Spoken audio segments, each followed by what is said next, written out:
Olá pessoal, no Confloss na veia. Aqui no descritivo você identifica todas as informações a respeito da palestra. E lembrando, as conferências Floss de 2025. Sou DevCon, Confloss e PHP Conference Brasil. Esses três links desses três eventos estão aqui no descritivo do nosso vídeo. Se você é uma empresa e quer apoiar o evento, seja com um patrocínio ou algum outro tipo de apoio, entre em contato conosco, comigo, Anderson, ou com o Galvão, aqui dentro do descritivo. De novo, desse vídeo você identifica a melhor maneira de entrar em contato conosco, que é através das nossas contas no LinkedIn. Acompanhe agora a palestra. Obrigado aí por organizar esse evento. Eu acho que é muito importante trazer isso e não deixar morrer a alma da comunidade open source, né? Valeu mesmo. Então, a gente tem bastante material hoje. Vai ter 1 hora de palestra aqui. Vou pegar meu celular só um minuto. E vai ser meio corrido, então vamos passar rapidão aqui. Meu nome é Amin Knaben. Eu trabalho hoje na Broadcom, sou tech lead de grupo do Tanzu Kubernetes CRID, a nossa distribuição de Kubernetes da Broadcom. Também sou sênior R&D e a gente faz toda a parte de pesquisa aí de evolução desse produto e desenvolvimento desse produto, né? Juntamente com o vSphere, que é a nossa solução de cloud. Eu sou SIG Windows Tech Lead do Kubernetes também. A gente tem um SIG de Windows, onde desenvolvemos os nós de Windows, deixamos prontos os nós de Windows para rodar isso dentro do Kubernetes. Normalmente o pessoal utiliza bastante coisa aí de jogos, aplicações que precisam rodar em Windows. Eu estou usando Windows, né? Então não me julguem por isso, mas existe aí todo esse mercado, digamos assim, de clientes que utilizam o Windows, né? Isso vem crescendo bastante pela natureza das aplicações que rodam nisso. Sou embaixador da CNCF também, faz 1 ano e meio, e um dos papéis dos embaixadores aí da CNCF é estar trazendo aí o conhecimento desses tecnologias Cloud Native e outras tecnologias relacionadas ao Open Source. Essas oportunidades aí que a gente tem de fazer essas apresentações e trazer essas ideias são bastante interessantes para a gente também. Eu ajudei a KubeCon aí, tem ajudado a KubeCon como programa committee, fazendo essa triagem das tracks aí. Seleção de plataforma engineer, eu fui agora da ANA desse ano, e também você da Índia, também ajudando o pessoal da Índia aí, com a KubeCon deles lá. Mantenho um blog, estou parado com o blog, mas para quem quiser, opsec.in, tem algumas informações aí, tem bastante coisa de kubeproxy que rolou aí, então, se vocês estiverem interessados, dêem uma olhada no blog. Vou começar aí com um pouco da governança do Kubernetes, como é estruturada a ideia do Kubernetes. Aí a gente vai para o API Server em si, que eu acho que é o que interessa todo mundo. A ideia é dar um deep dive ali a nível de código, a nível de arquitetura, de desenho, para entender melhor como é que o API Server se comporta perante toda a arquitetura, né? A gente vai passar pelo cliente, as bibliotecas do cliente, que na verdade são mais interessantes para a gente. A implementação do API Server é bastante complicada, hoje em dia está bastante complicada pela questão de ser muito genérico, da generalização que existe hoje. Então, existem muitas abstrações, muitas interfaces, e acaba se tornando assim um ninho de gato. É mais fácil a gente ver o cliente que faz mais sentido e é ainda complexo, mas um pouco mais simples. A gente vai passar pelos padrões de extensão, falar sobre as bibliotecas que existem hoje, como a gente faz os custom resources. Eu tenho 3 demos aqui para a gente rodar no Kine, para a gente rodar localmente, demonstrando essas ideias aqui. Eu acho que não vai dar tempo, mas se der tempo eu vou mostrar algumas curiosidades aí do Kubernetes, que fez 10 anos em julho agora, eu acho. E aí tem alguns slides ali de comparação com a API do que era antes e o que é hoje. Bem, na governança do Kubernetes. Então, esse diagrama aqui mostra para a gente como é que isso funciona. A gente tem aí da questão horizontal, são os SIGs que são que batem em todos os lugares. Então, você tem o API Machinery, todo mundo acaba batendo nesse cara, tem o SIG Autenticação, SIG CLI, SIG Instrumentation, SIG Windows, o SIG Security. Essas caixas ali são os SIGs. Depois a gente tem os Working Groups. Os Working Groups são grupos de trabalho que acabam aparecendo e desaparecendo de acordo com a necessidade. Então, eu estava conversando com o Jorge ali sobre os Network Policy. O Andrew Stoicos, ele criou um Working Group de Network Policy, de administração. Estão fazendo uma nova versão. Então, eles acabam criando um Working Group, trabalhando nesses Working Groups e criando subprojetos ali dentro, criando projetos que estão dentro de um SIG. Né? Um Working Group, normalmente, trabalha em um ou mais SIGs. E se criam projetos dali de dentro. Então, o Network Policy é um grupo que aparece e desaparece. Outros SIGs aí que são verticais, tem aí o SIG Network, SIG Node, SIG Scheduling. Esses são SIGs que são muito específicos, muito especializados, digamos assim, em um tópico apenas, né? em um domínio apenas, em vários tópicos ali dentro. Se você quiser começar a contribuir para o Kubernetes, o que eu acho que é uma grande ideia, você normalmente escolhe um desses SIGs e começa a ver quais são os problemas e subprojetos que esse SIG está resolvendo. O SIG Network, que eu trabalho, o SIG Windows, que eu trabalho também. A gente tem alguns subprojetos relacionados a esse domínio e você escolhe um ali ou participar do SIG. Existem testes, documentação, tem várias coisas aí, além do código do KK que a gente fala, né, que é o código fonte do projeto inteiro, é um pouco mais complexo, mas também é um bom ponto de partida. Subprojetos são projetos que estão externos ao KK. Subprojeto são N subprojetos para um do SIG, subprojetos também são N para um SIG específico, existe um Working Group e existe o Steering Committee, que é uma governança a nível do projeto inteiro. Eles decidem mais politicagem, que não quero me envolver, mas se você também tiver interesse, pode concorrer ao Steering Committee e essa parte de governança do projeto. Um exemplo de subproject é um projeto, então o SIG é montado de subprojects. Em maio de 2020, a gente fez foi um dos primeiros subprojects que eu participei, foi o SIG Node CI. Basicamente, a gente fez um deflake de uma porrada dos testes que estavam falhando. A gente tem uma matriz de testes chamada teste infra. Esses testes rodam aí periodicamente e esses testes estavam falhando muito, mais do que deveriam. Estava muito flake. Teve uma versão que lançaram depois que não teve nenhuma release, foi só estabilidade da versão, porque estava complexo. Tá terrível o negócio. E aí o SIG Node CI foi criado para limpar tentar fazer o deflake desse board, né? Para vocês terem uma ideia, assim, o release não sai enquanto os testes não tiver green, né? Então é preciso ter como parte do release aí, pelo menos uma tab de release blocking tá limpo, né? Tá verde, para conseguir lançar o release.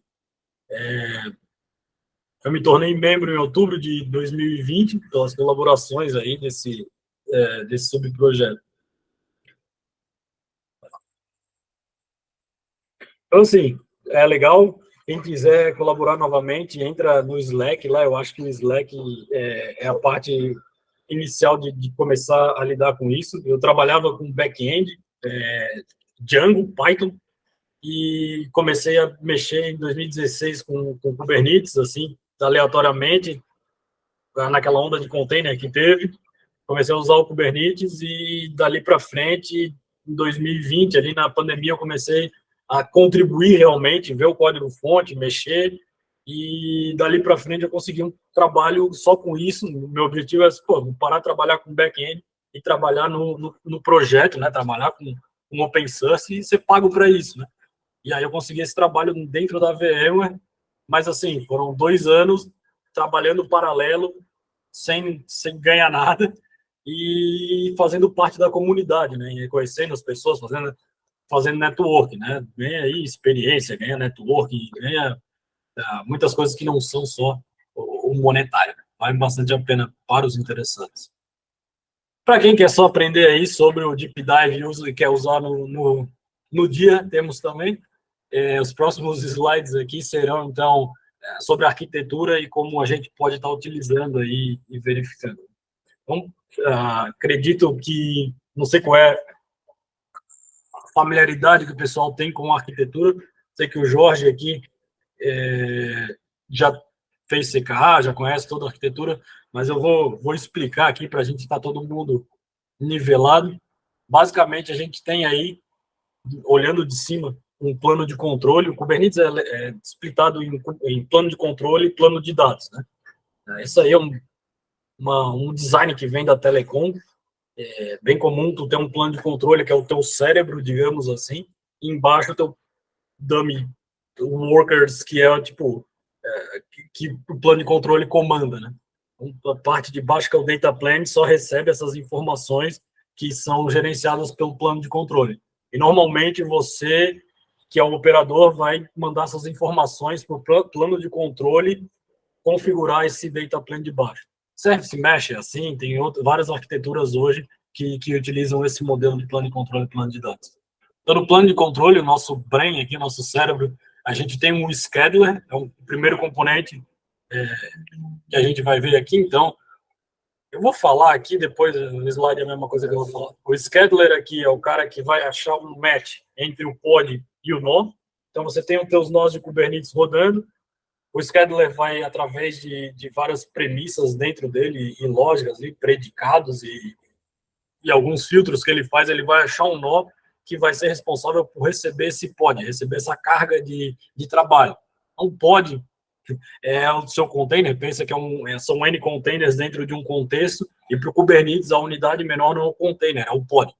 O Kubernetes trabalha com pod, né? O container runtime trabalha com pod. E tem N containers ali dentro. Quando você trabalha com o scheduler vai achar um nó responsável por agendar esse teu container, que pode ser mais do que um container, né? O teu pod vai ter mais do que um container. O que acontece é que ele vai achar um nó que pode rodar N containers, está disponível para isso. Você pode ter recursos de limite, você pode ter informações ali dentro, labels, você pode ter affinity, informações que vão ou não bloquear ou atrelar mais a um nó. Né? Quem decide essas coisas é o scheduler. O controller manager, ele vai pegar todos os objetos core do Kubernetes, alguns dos objetos core, e vai criar esses ciclos de reconciliação. Isso é default, ele vem junto com o Kubernetes, então ele vai tentar reconciliar alguns valores padrões aí, dentro desses objetos que são criados. Toda vez que você cria um nó, você cria sei lá, um serviço, existem pré-trabalhos que precisam ser executados antes de esse cara estar disponível, e ele é feito pela reconciliação do controller manager. Não impossibilita, como a gente vai ver na frente, você criar o seu próprio controller manager para fazer uma lógica específica. Mas o Kubernetes tem um controller manager que faz isso e define esses caras baseado em estados padrões, como a gente vai ver lá na frente, quem define esses estados. Armazenamento, a gente só tem o etcd, hoje é só o etcd, é um key value, a gente vai ver aqui no primeiro demo um key value desse cara, então não se utiliza Postgres, acho que tem alguns, ou MySQL, esses RMDBS não se utiliza, eu acho que tem alguns projetos que fazem isso, mas a princípio é só o etcd que existe. O CCM é uma lógica implementada pelos controllers, pelos Cloud Manager Controllers. Isso aí, cada provider implementa seu próprio CCM baseado no Cloud Provider Interface. Isso aqui a gente pode ignorar por enquanto. E o API Server é o core de tudo, né? Utilizado por todos os outros componentes, ele é stateless e pode ser escalado para múltiplas instâncias. Já no plano de dados, quando a gente fala do plano de dados, a gente tem aí o kubelet e o kubeproxy e o containerd. Isso em cada nó é isso que vai rodar. Então o kubelet ele vai se conectar no containerd via CRI ou Container Runtime Interface. Então dentro do containerd, esses container runtimes aqui, o containerd é o que vai rodar o teu workload, o teu container localmente, de fato, né? Não é o kubelet não roda nada, o kubelet não starta nada, não starta Docker, não starta nada. Ele simplesmente se comunica com o containerd. O containerd é parte do que era o Docker, né? O containerd ele é o que era o mob antigamente. O Docker era uma layer em cima do containerd. Então eles tiraram o containerd do Docker e o Docker doou o containerd aí para, não sei qual foi a fundação, foi para alguém. E aí o containerd está em paralelo de desenvolvimento aí e o kubelet se conecta com ele, né? kubeproxy é o cara responsável pelos serviços, então quando você quer habilitar uma porta dentro do seu pod, o kubeproxy é o cara que vai fazer as regras de IP tables localmente no nó para você acessar esse serviço. A gente estava conversando ali que a nova versão do IP table não vai ser mais IP tables, hoje é o padrão IP table, mas a nova versão vai ser um NF tables. A partir da 1.30 e alguma coisa vai mudar isso. E você for ver as regras que existem, é uma loucura de regra criada automaticamente via IP tables para NAT, para fazer o redirecionamento para o nó correto. Então, esses controllers, eles sabem que o pod X está no nó Y e ele vai criar uma regra de NAT dentro do teu nó local de forward para enviar para aquele pod. É bastante complexo a quantidade de regra que ele gera, assim, mas é um código bem divertido de se trabalhar. E aí esses caras se conectam no API Server. Todos os componentes se conectam no API Server. Existe uma exceção apenas dessa conexão de volta. O API Server só vai se conectar no kubelet de cada nó para tirar log ou para executar comando. Então, quando você dá um kubectl logs ou kubectl exec, o API Server vai se conectar de volta na porta 10.250 do kubelet, daquele nó, e vai executar alguns comandos ali dentro. Fora isso, todos os outros componentes, eles se conectam diretamente no API Server, sem exceção. Eu tenho meio que a palestra na cabeça aqui, mas os slides estão falando a mesma coisa que eu estou falando aqui. Então, alguns comandos como exec, log e attach. Beleza? Uma coisa interessante aqui foi um cap que saiu agora, uma transição do SPDI de WebSockets. O SPDI é um protocolo bem antigo, era um POC lá do Google que acabou saindo para frente, os caras embutiram no negócio e agora que estão, já tá, para vocês terem uma ideia, o protocolo já está deprecado desde 2015, mas é isso que a gente usa aí desde o início do Kubernetes e agora que eles estão mudando para o WebSocket. Então, na 1.30, agora a gente está na 1.31, a comunicação vai ser via WebSocket. É muito legal, porque daí você tem esse stream de dados aí com uma implementação mais moderna, né?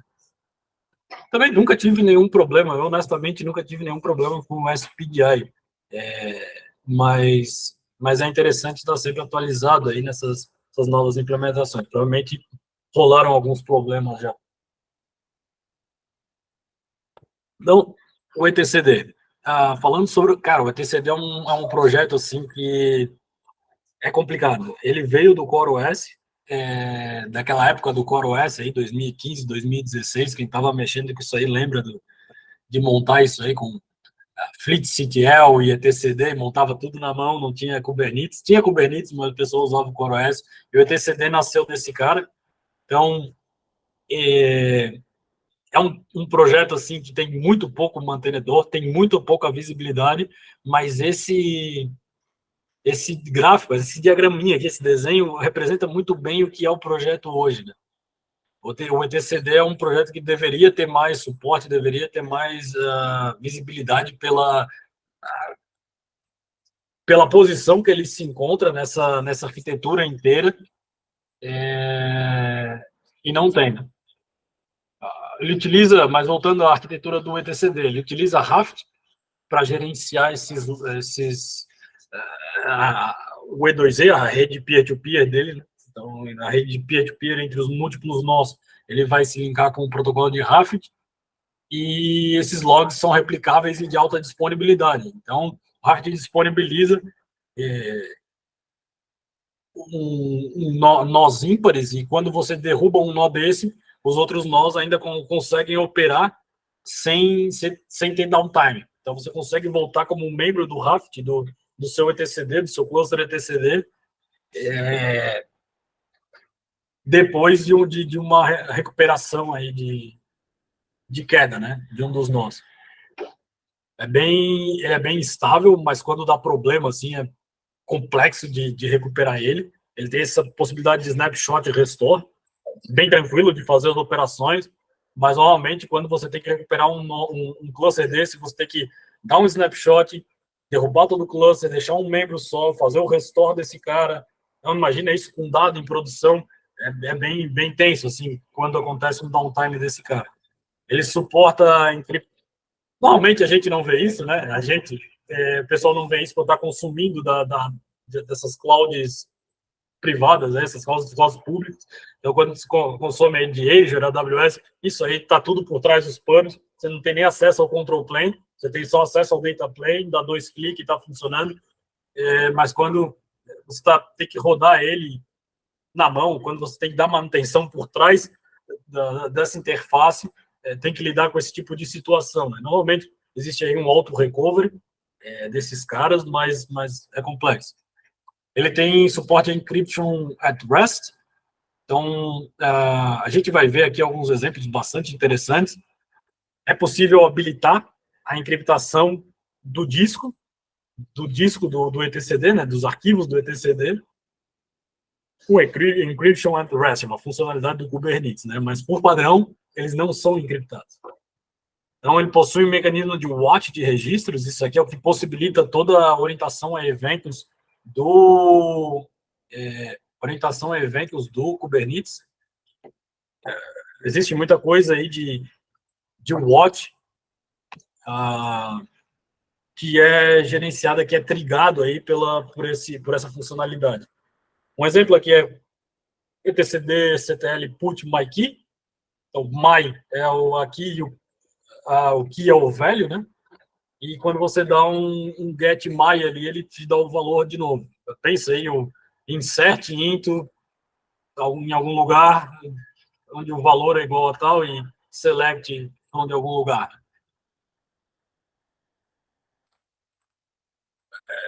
Eu duvido muito que vai dar tempo de a gente fazer todos os demos, mas eu tenho o primeiro demo aqui, então, para a gente verificar aqui. Eu vou instalar um kind local, eu tenho alguns scripts que rodam isso. Então, o kind é um projeto aí do SIG Release ou SIG Test, do SIG Test, que te possibilita rodar um cluster local em Docker. Então, você só precisa ter um Docker na máquina local, ele vai te trazer um cluster Kubernetes inteiro aí, rodando em containers de Docker. Então, subiu. Agora a gente vai dar um mail demo 1 secret. O que eu vou fazer aqui, espero que não tome muito tempo, eu vou instalar dentro desse Docker que foi criado o etcd, eu vou baixar o etcd, eu vou baixar o etcdl aqui, que é o cliente, e eu vou acessar o etcd que está rodando dentro do kind, dentro dessa chave aqui, ó. Isso aqui é o campo que eu estou acessando. O que é isso aqui? Eu estou acessando um registro de segredo e estou lendo o segredo direto desse cara. Ah, mas o segredo não é criptografado? Não. Então, quando você salva um segredo dentro do Kubernetes, você pode dar um kubectl get secret, onde você vai passar pela base 64, quando ele decoda isso, mas ele é salvo aqui em plain text do... Esse aqui é o valor. E ele salva em plain text dentro do etcd, né?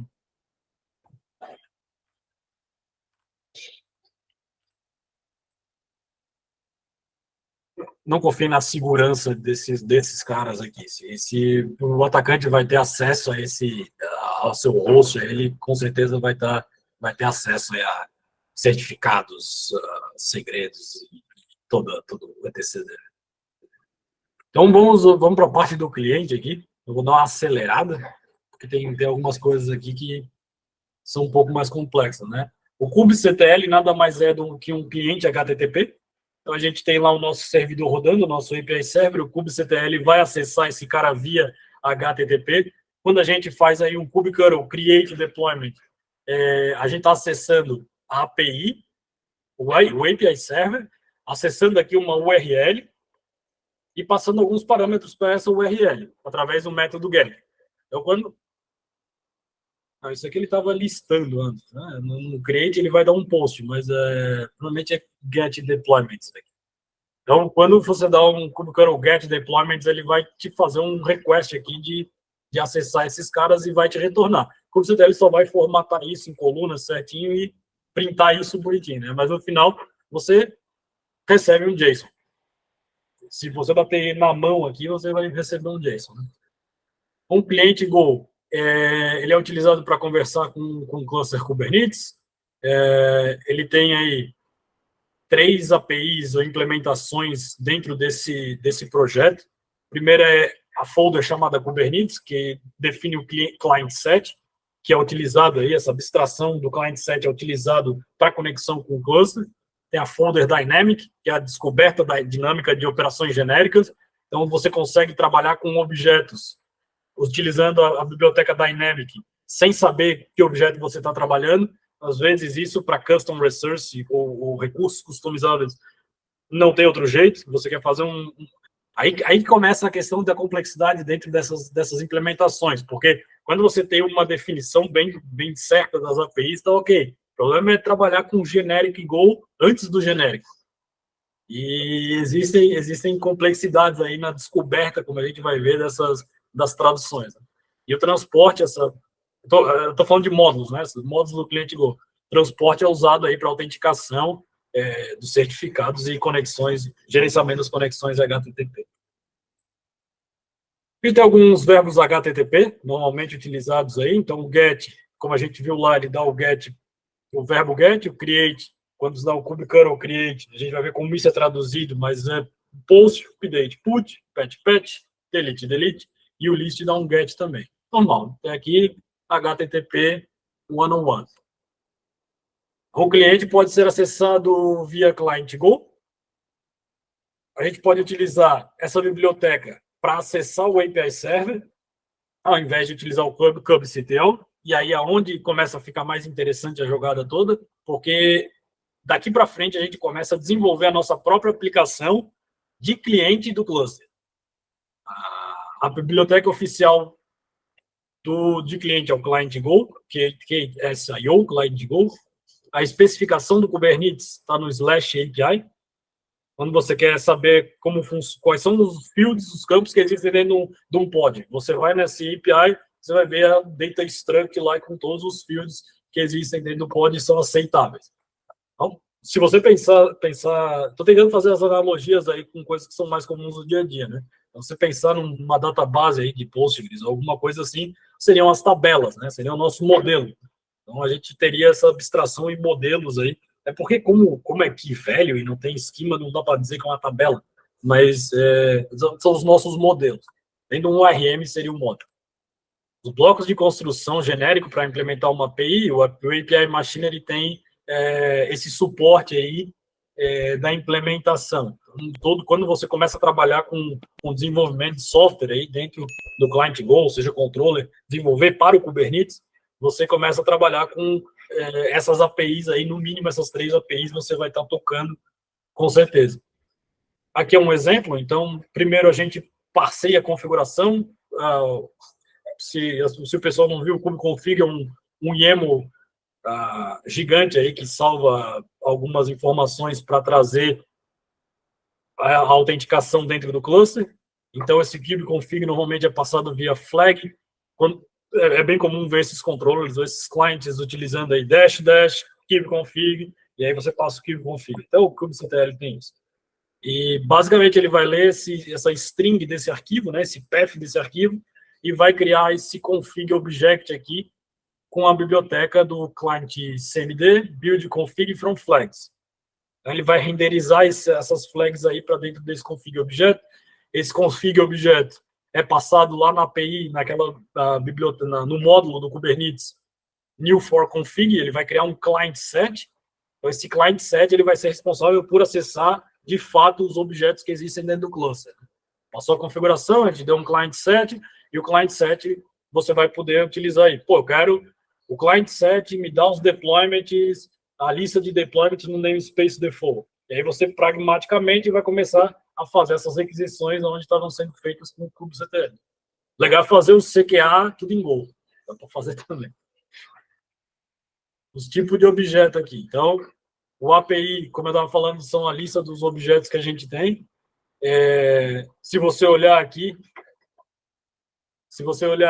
ele já tem aquela cara do spec YAML quando você vai fazer. Você tem API, version, kind, o spec, o metadata, o status. Então, isso tudo já está embutido aqui, ó, tá dentro da estrutura de Go. Isso aqui é a parte da API que é a estrutura de Go.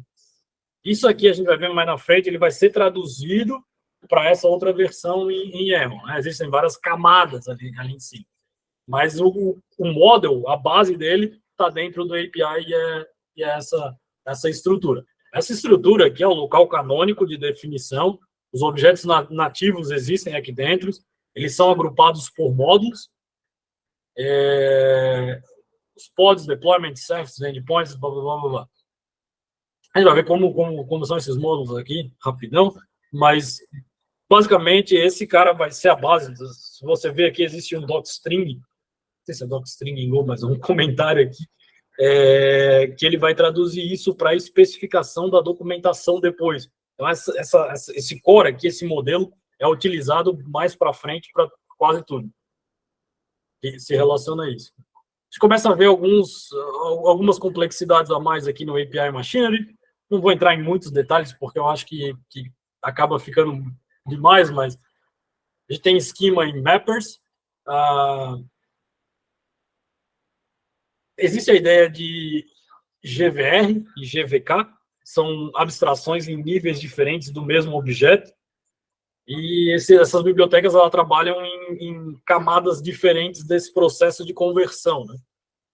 Aqui tem um exemplo aí de from API version in kind, daí ele começa a pular lá na frente com API version e kind como uma string, ele traduz isso para um objeto de GVK, o GVK depois é traduzido para um GVR, e o GVR é traduzido para aquele objeto lá de model que a gente estava vendo antes em Go. Então, como vocês podem ver, existe aí todo um fluxo dessa tradução do que é esse YAML, ou do que é desse path inicial, lá na ponta, lá onde o cliente está trabalhando, para dentro do objeto em Go, para chegar nesse objeto em Go que a gente está trabalhando, né? Para chegar nesse modelo final. O API Machinery dá para a gente essas bibliotecas, abstração de esquema, a conversão dos tipos, a serialização e deserialização, esse macho não macho. Quem faz essa mágica toda é o API Machinery. Imagina, não precisa acessar muito dessas coisas, a não ser chamar esses módulos. Né? O GVR, eu vou entrar em alguns detalhes ali, mas o GVR é uma coisa interessante, o Group Version Resource. Quando você tem uma URL e acessa um objeto via URL, você tem aí um grupo que define esse conglomerado aí de objetos que pertencem a uma mesma coleção. Você tem uma versão desse objeto e você tem um recurso. Isso se chama GVR. Né? Isso aqui define ou identifica o caminho e o tipo do objeto que vai ser utilizado. GVR aqui é esse cara aqui, tá no meio dessa conversão aqui, dessa serialização. GVR, então, é esse path aqui. A documentação, é possível aí tirar o API Resources e Version e Explain, então tem um comando chamado API Resources e o Explain. O API Resources vai listar, por exemplo, esses caras lá, via o GRV, via API, ele vai te trazer essas informações, né? E o Explain vai te trazer aquele docstring, aquele comentário que está em cada campo da especificação do objeto. Então, são comandos que existem dentro do Kubernetes. Não sei qual é preciso saber qual é o objeto que foi criado aqui, o custom resource. Eu preciso saber qual é o tipo de objeto que foi criado. Eu posso usar um kubectl API resource e ele vai retornar o tipo, aí o kind e essa listagem, essa apresentação. Assim também como a documentação, se você quiser pegar um objeto em específico e começar a detalhar esse objeto aí, a nível de campos, a nível do que é opcional e etc. No dia a dia, assim, é bem interessante quando você está montando aí um recurso, quando você está querendo saber o que existe dentro do cluster de recursos aí para acessar. Bem legal esses comandos. Sobre as versões, a gente tem uma versão alfa, que é a V1 Alpha 1, não habilitada por padrão no API Server. Então, a primeira versão que aparece, quando um novo esquema é criado, quando uma novo objeto é criado, esse V1 Alpha 1, ele já sai dessa versão. Ele pode mudar qualquer release, não tem garantia nenhuma. Então, é teste. Tá aí, teste, não fica dependendo dela para nada, né? A V1 Beta 1 não está habilitada ainda, mas é um software que já passou pelo test grid, já está testado. Esse controller já está testado, essa API, né? E a versão V1 ela é estável entre releases e não vai mudar. Então, é possível ficar por ela ali que o esquema dificilmente muda, né? Já está bem maduro. É bem difícil essas novas APIs que não estão mais antigas chegarem na V1. Assim, normalmente a galera fica em V1 beta por muito tempo. Até chegar na V1 e falar, não, é isso aqui, né? Coisas que estão na V1 são os modelos mais antigos, né? As coisas que estão ali há bastante tempo já. Então, o GVK é um outro, naquela camada lá, um outro objeto. Então, cada objeto possui um GVK registrado e consultado pelo type meta. O GVR do objeto existe no object meta. A gente tem o type meta, que é o GVK, e o GVR está no object meta. Quando a gente vê lá kind version, metadata em cima do spec, isso aí é o que é utilizado para fazer essa conversão dentro do Kubernetes para chegar no objeto que a gente quer. O GVK identifica um tipo. Acho que tem um diagrama melhor de como é esse processo aqui na frente. Então, beleza. Existe ainda dentro do API Machinery o REST Mapper e os esquemas. Então, o REST Mapper mantém um mapeamento de recursos do kind, para o kind, né? E o esquema é uma estrutura contendo o kind para o tipo Golang. Para ficar claro, funciona assim.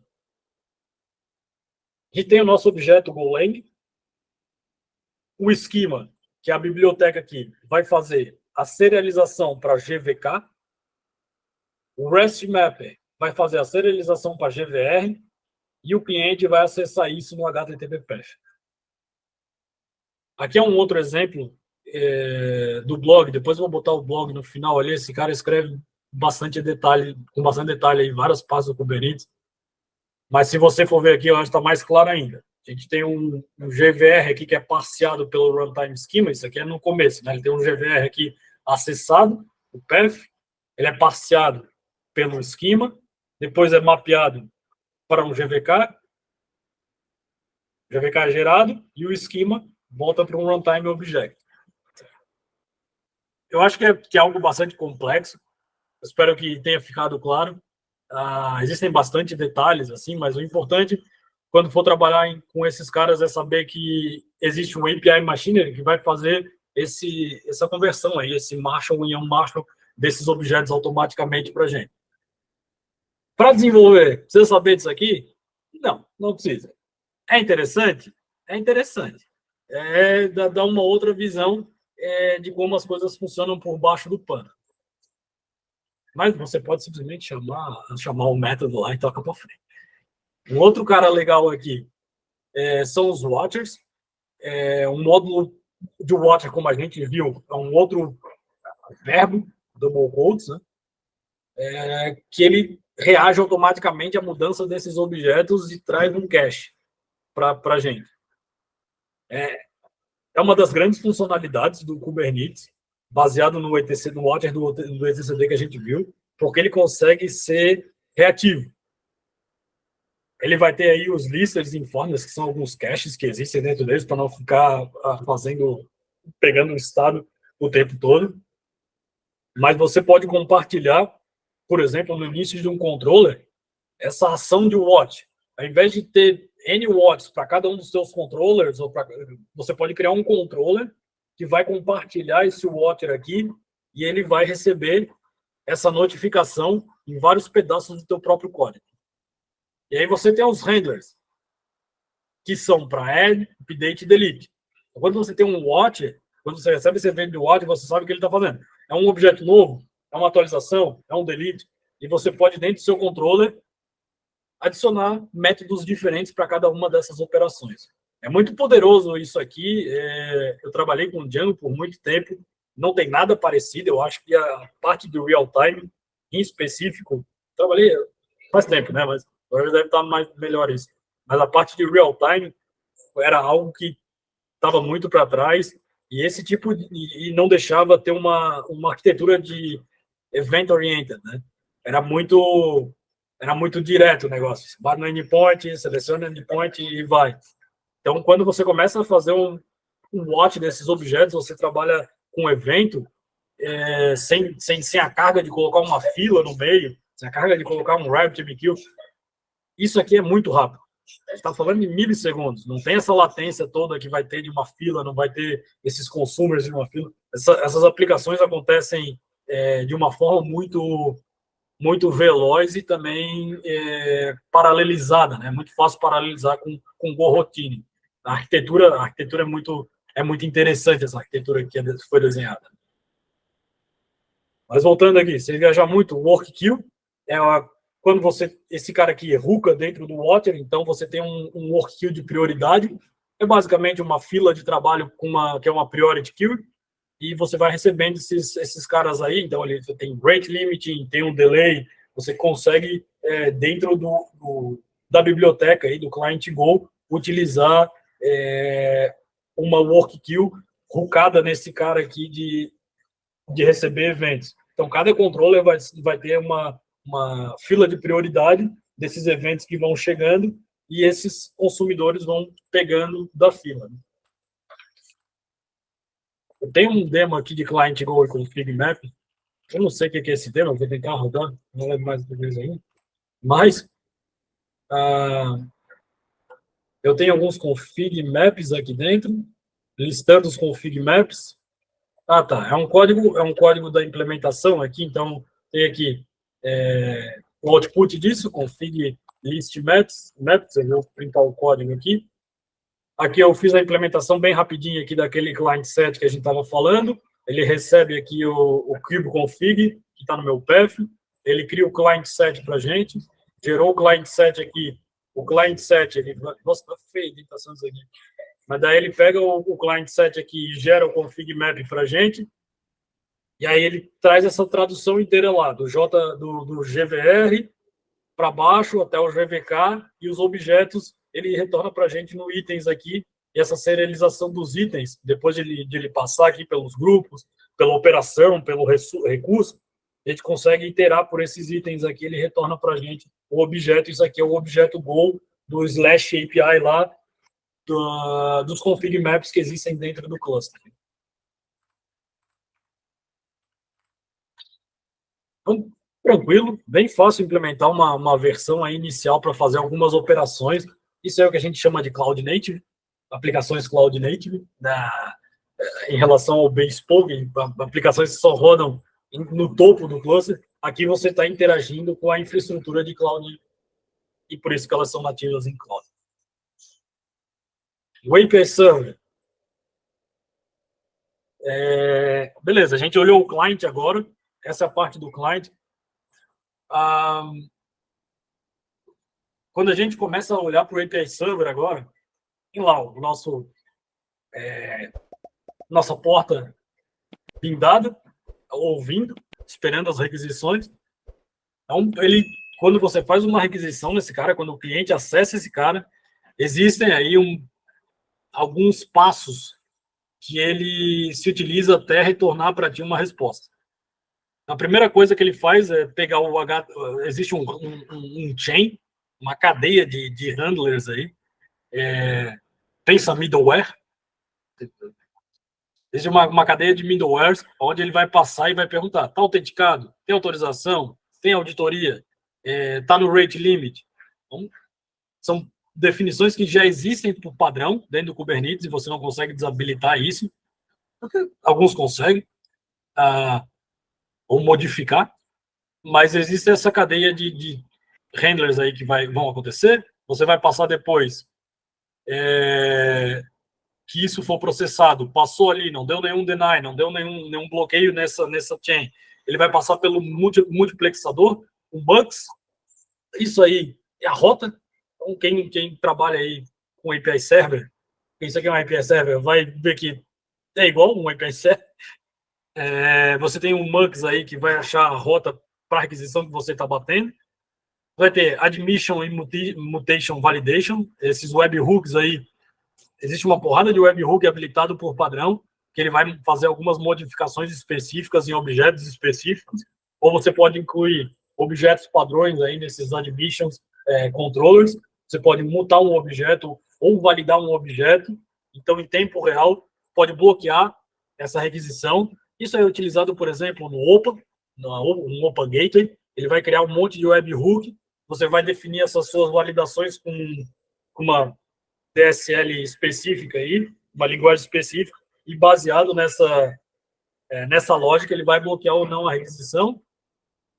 Passou os webhooks, ele vai no Object Registry, que é uma outra abstração que tem ali para acessar o etcd. Ele vai pegar dentro daquele namespace o registro do etcd, ou salvar esse registro, e retornar para você uma serialização final dentro do macho. Né?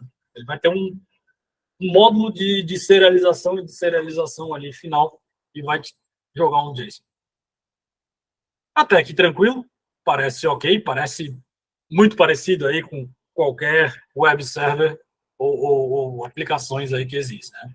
Tem nenhum segredo, assim. Existe uma complexidade grande nessas implementações, é claro, a gente está vendo aí um monte de caixa, não está vendo a implementação, mas por cima é isso mesmo. É possível aí utilizar tracing, foi implementado o OpenTrace, o OpenTelemetry no Kubernetes em alguma dessas versões, então você pode hoocar aí o Jaeger dentro do API Server. O kubectl gera um evento. Então, eu acho que aqui eu estou falando do exemplo. O exemplo aqui, o kubelet gera um evento e eu fiz o tracing desse cara no evento, né? Esse contexto aqui mostra todo esse call trace. Se a gente for ver aqui, ó, Kubernetes API, que é o server que está ali ouvindo, Authentication, que é um middleware, Create TCD, que é o Object Registry, e a Serialization do Object, acabou de ver essas caixas aqui. Isso aqui são todas as funções que passaram por dentro do Kubernetes até voltar. Uma requisição aí de evento demora 5 milissegundos, também é um Kubernetes que não estava sendo consumido, né? Isso aqui ele marca até a transação aqui no etcd, né? Conexão com o etcd. E é possível, só um detalhe, hooker o tracing dentro do etcd e continuar esse stack tracing aqui com tracing distribuído. Que é muito interessante para debugar. Você não precisa pegar todos os samples, mas se você pegar um número mais reduzido de samples, é possível debugar legal, assim, esses caras em produção. Aqui é um outro exemplo de um método POST, então um GVR do recurso de eventos aqui, então a gente vê que ele bateu aqui, ele criou um evento no verbo POST, ele criou um evento aqui, quem fez isso foi o kubelet, o user agent foi esse cara aqui, a gente sabe qual é o nó que gerou esse evento, é bastante interessante, você tem os logs também aqui dentro do trace integrado, é bastante interessante que você começa a traquear o que está acontecendo no cluster a nível de tracing. Isso é disponível aqui, quem quiser, tem alguns... Eu posso passar depois alguns links aí de como secupar isso.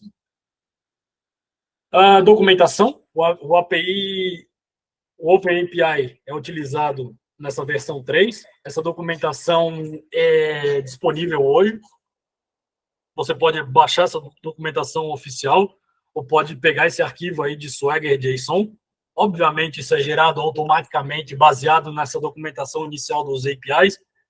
A gente está falando de 82 mil linhas de arquivo JSON e um arquivo de 3 megas. Então, quem gosta de API First, boa sorte tentando fazer isso. Estendendo o Kubernetes. A gente já falou aí sobre o cliente, sobre alguns detalhes do API Server. Vamos dar uma olhada nesses padrões de extensão aí. Então, uma das grandes jogadas do API Server é que ele é bem extensível, é possível hoocar em todas as partes aí, algum nível de extensão. Por exemplo, o CCM, que é o Cloud Provider, é como você integra isso na sua nuvem. O kubectl, Kubelet, é possível criar plugins para eles. O API Server, você consegue fazer através de CRD, fazer seu próprio controller através de CRD. Você consegue criar webhooks. Você pode criar um API Server do zero. Existe um livro ali, depois que eu vou mostrar a referência, mas ele mostra para você como é que você cria um API Server do zero. E você pode estender scheduler e autenticar externamente com webhook também. O Custom Resource é um jeito de estender, como a gente estava vendo ali. Então, a gente começa a sair desse get pod, get deployment, os objetos que tem por padrão, e começa a utilizar os seus próprios objetos, a sua própria lógica ali dentro. Então, um CRD que eu criei aqui, do exemplo, foi o meu CRD, do Confloss, com domínio confloss.com.br. Ele gera um grupo, confloss.com.br. Ao invés do grupo deployment, do grupo jobs, a gente tem um nosso próprio grupo chamado Confloss, e a gente tem um CRD ali dentro, chamado meu CRD. CRD é um objeto no final traduzido aí para dentro do Kubernetes. Você pode acessar através de KubeBuilder, você pode criar isso através de Controller Runtimes. Esse KubeBuilder e Controller Runtimes são generators de SDK para tu construir a tua própria API. Então, você pode rodar esses caras, a gente vai ver um exemplo aqui, você pode rodar esses caras e ele vai gerar para você o esqueleto do teu controller, o esqueleto da tua API, baseado em parâmetros que você passa aqui.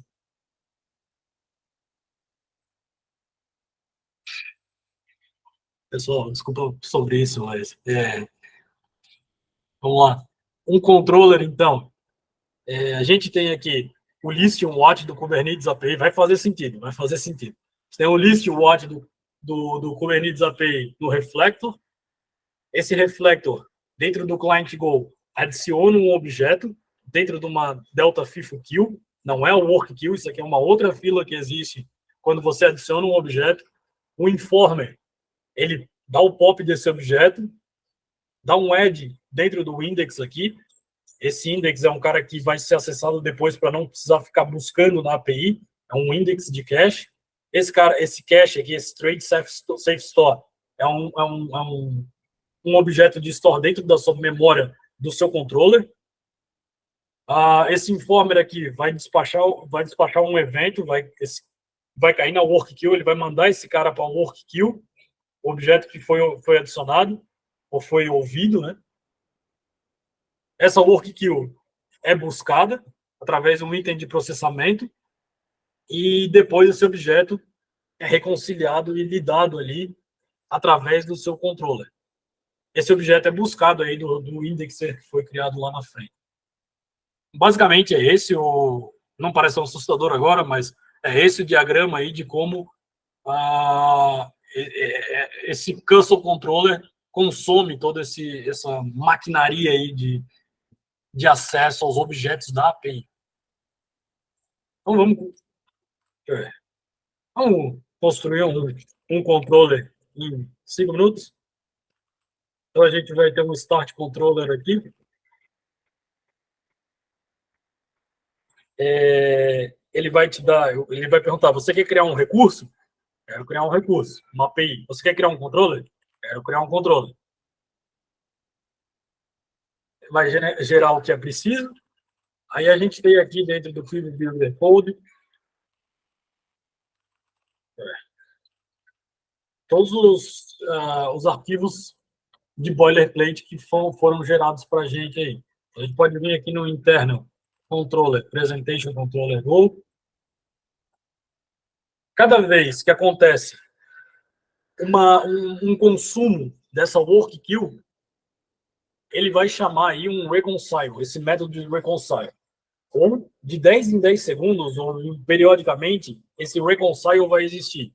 Por quê? Porque a gente vai garantir que o estado que está setado nesse YAML aqui na frente é o estado que o cluster está. Certo? Então, a gente pode fazer assim, logger.inf,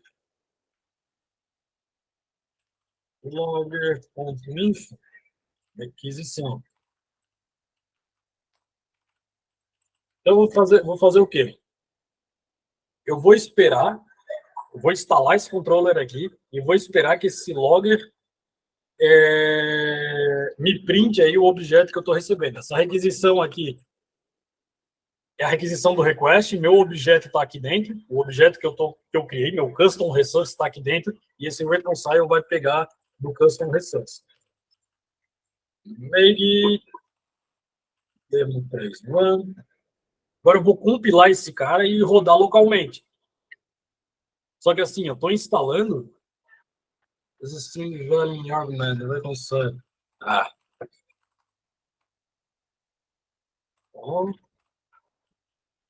Fazendo besteira já.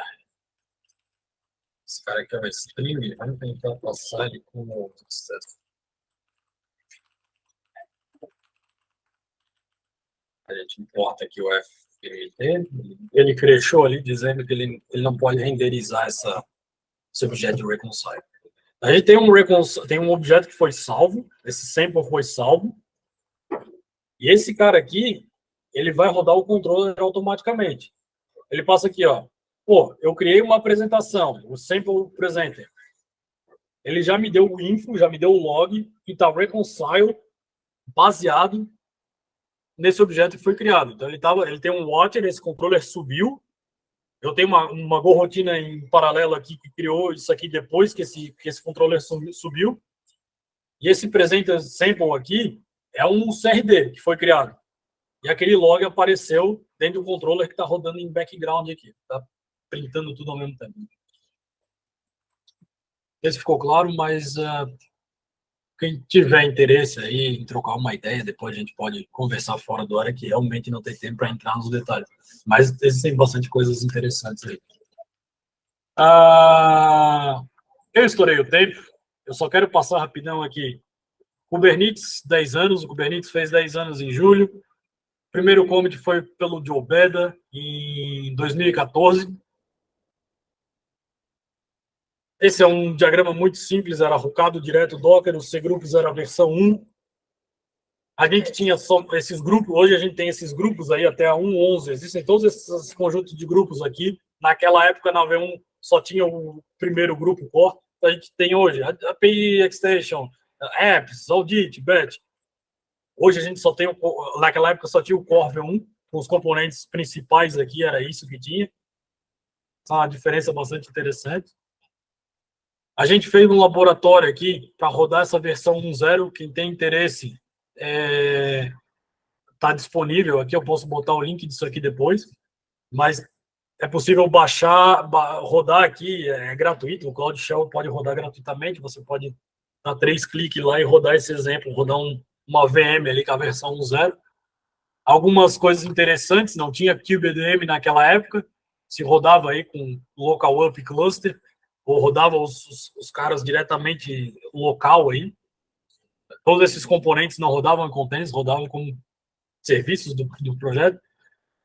A kubectl version ainda funciona aí, ó. Porra, eu peguei a versão 1.29, rodei uma versão de client 1.0 na versão 1.29 e as coisas ainda funcionam, bem impressionante, essa retrocompatibilidade. Não existiam deployments naquela época, era replication controller, é uma outra ideia que foi deprecada.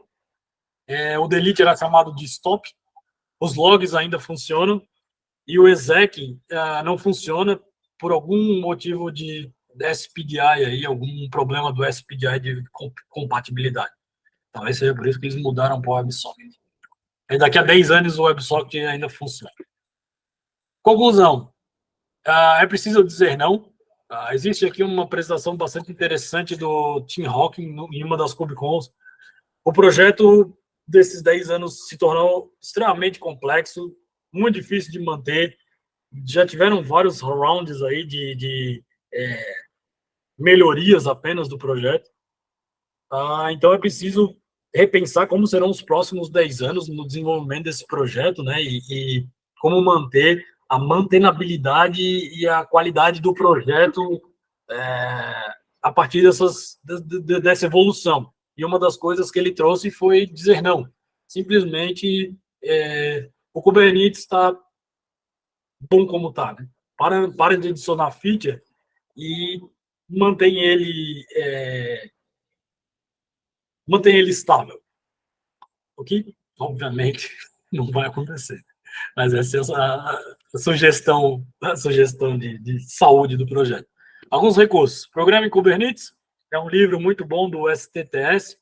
Esses caras aqui são algumas referências do API Machinery. Se você quer aprender não só Cloud Native ou dar um deep dive ali naqueles pontos ali de detalhes do API Server, esse cara no capítulo 9 tem como fazer o seu próprio API Server. Esse livro aqui, o Kubernetes Programming with Go, é legal também para quem está começando. E outro livro que esse aqui é de 2017, mas ainda é uma das referências aí de corrotina e concorrência. Esse livro aqui é bem legal para quem tem interesse. Esse cara aqui, o Ivan, produz um blog aí com conteúdo bastante legal também. Por último, antes de a gente fechar, nosso grupo da comunidade, CNCF, Community Group Santa Catarina, a gente está trazendo aí o KCD Floripa no final de dezembro, no início de dezembro, dezembro 6, vai estar aberto o segundo lote de ingressos, o Community Days aí que a gente está trazendo, o Kubernetes Community Days, é um evento aí que vai trazer o pessoal de fora, a gente está tentando trazer o pessoal de fora, é oficial da CNCF, a CNCF é a fundação que organiza esses eventos, eles gerenciam o Kubernetes, então um evento oficial, e o nosso Community Group está trazendo aí, para quem tiver interesse, dá um toque aí, a gente adiciona nos grupos e conversamos para frente. Obrigado, galera. Chegamos ao fim e sobrevivemos. Vocês temos tempo para pergunta. Oi, amigo. É o que eu ia falar agora. Se quiser liberar um pouco para a pessoa fazer alguma pergunta, dá tempo aí, tá bom? Pessoal, às 10h15, logo após vocês saírem aqui da sala do Amin, vai ter um keynote speaker, que é o Mazzoni, Marcos Mazzoni, que vai falar sobre o uso do software livre no IBGE. O Mazzoni é quem está na frente desse monte de dados aí que o IBGE obtém de tantas pesquisas que são feitas no país, né? O IBGE é o Instituto Brasileiro de Geografia e Estatística, que é isso o correto. Começa às 10h15 na sala 1. É isso. Amin, fica à vontade aí, tá bom? Eu estou por aqui. Valeu, Ross. Pode dar ali. Perguntas? Estou encerrando a gravação.